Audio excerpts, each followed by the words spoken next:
Se você não sabe exatamente quando rejeitar um controle de qualidade, tem uma grande chance de você estar liberando resultados sem confiar 100% nele.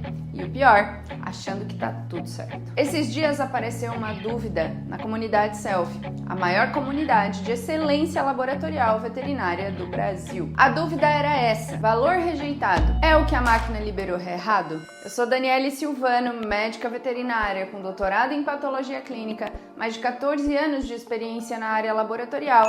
Já gerenciei o maior laboratório da América Latina e hoje eu atuo com foco na qualidade e estruturação de laboratórios veterinários. Essa dúvida parece simples, mas mostra um problema muito maior, porque muita gente faz controle de qualidade, mas não sabe exatamente o que fazer com aquele resultado que aparece. Então, nesse vídeo, eu vou te mostrar o que realmente significa um controle de qualidade fora do ideal, quando você deve rejeitar um resultado, principalmente como tomar decisão a partir disso com segurança. O erro mais comum que eu vejo no laboratório é quando o controle de qualidade ele vira somente mais uma etapa dentro do processo. Você roda o controle, olha o número, anota, segue aí a sua rotina como se aquilo fosse apenas só uma obrigação. Como se fosse algo que precisa ser feito, mas não necessariamente você entende daquilo que está fazendo. E é aí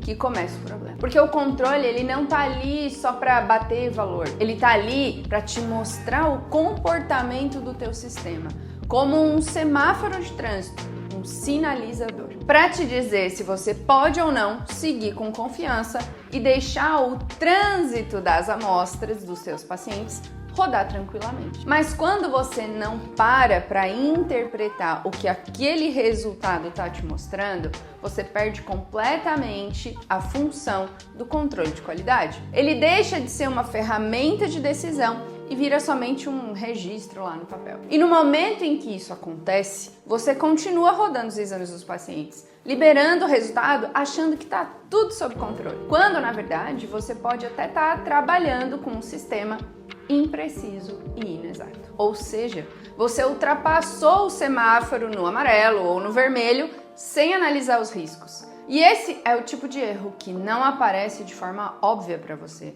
porque você nem sequer olhou o retrovisor, mas vai comprometer tudo que vai vir depois. E lá na frente você vai pagar essa multa por ter cometido uma infração grave e ignorado todos os sinais. Na prática, isso vai aparecer de forma muito mais comum do que deveria. É aquele controle de qualidade que veio com o resultado alterado e ninguém parou para investigar o porquê daquilo. É o equipamento que começa a apresentar ali um desvio, mas vai continuar sendo usado normalmente porque deu para rodar os exames. Ou o resultado que é liberado sem uma validação real das regras de Westgard e o sistema tá lá confiável naquele momento. E o problema é que isso não compromete num primeiro momento, pois é um erro pequeno e aí você acaba ignorando ou desconhecendo. Esse é um erro silencioso que vai se acumulando na rotina dia após dia. Um dia é um pequeno desvio padrão, no outro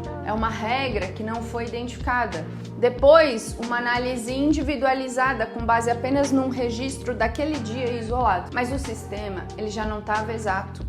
Tinha um desvio que você ignorou. E quando você percebe, não é mais um ponto isolado na curva. São pacientes que deveriam, por exemplo, ser saudáveis e há um viés de erro gerando resultados alterados. É uma reclamação de um cliente que aí você vai perceber que não é algo pontual, é uma questão estrutural do seu sistema. Controle de qualidade, ele não é uma burocracia. Esse é um dos maiores erros de percepção dentro de um laboratório veterinário. Ele está ligado à segurança, é o que sustenta a reputação, a sua tomada de decisão na hora de liberar um exame ou de iniciar a rotina.